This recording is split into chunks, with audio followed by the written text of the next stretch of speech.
सबसे पहले मैं व्यासपीठ को सादर कोटि कोटि चरण वंदन करता हूँ, साष्टांग नमन करता हूँ, साष्टांग प्रणाम करता हूँ व्यासपीठ को।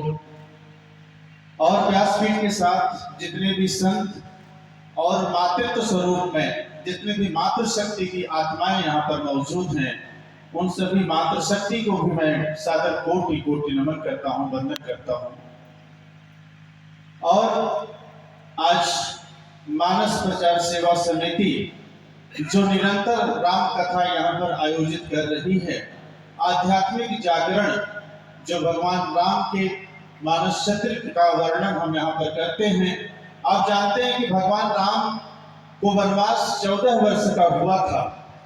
और 14 वर्ष का वनवास भगवान को हुआ था, और जिस भूमि पर, जिस जमीन पर 14 वर्ष तक लगातार श्री राम कथा हो जाए, वो जमीन सिद्ध पीठ हो जाती है। ये महात्मा होता है श्री राम कथा का।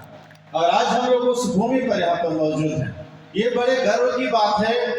और बड़े खुशी की भी बात है कि इस सेवा समिति में जितने लोग भी प्रत्यक्ष और अप्रत्यक्ष रूप से अपना योगदान दे रहे हैं,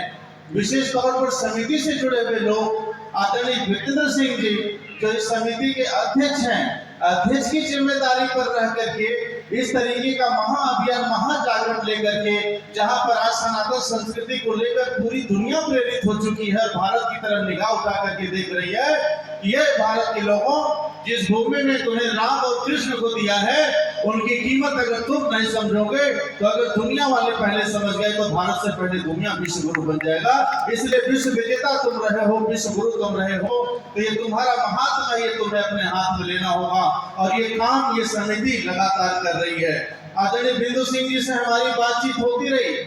आपको जानकारी है और आपको बताया समिति ने कि हमारे पूज्य पिताजी राजर्षि राजेंद्र प्रसाद यादव जी, जो कि राजनीति में होने के बाद भी एक संत की तरह जीवन जिया उन्होंने, और उन्हीं की आत्मशक्ति का ये प्रभाव है कि आज मैं यहाँ पर मौजूद हूँ, तो उनकी आत्मशक्ति है। और कहते हैं कि जो पुत्र होता है वो आत्मज होता है, और आत्मज होने के नाते मेरी शरीर यहाँ पर मौजूद तो जरूर है, लेकिन जब तक इस धरती पर राम कथा चलती रहेगी तब तक उनके आत्मज के रूप में उन्हीं की उपस्थिति यहाँ पर रहेगी। केवल मेरा चेहरा होगा, मेरी शरीर होगी, लेकिन आवाज उन्हीं की होगी, आत्मा उन्हीं की होगी। क्योंकि भारत की संस्कृति में हम ये मानते हैं कि इंसान की जितनी भी प्रकार की शरीरें हैं, उसमें से लौकिक शरीर उजल होने के बाद उसकी कारण शरीर हमेशा आपके साथ सानिध्य के रूप में काम करती है। और साथियों,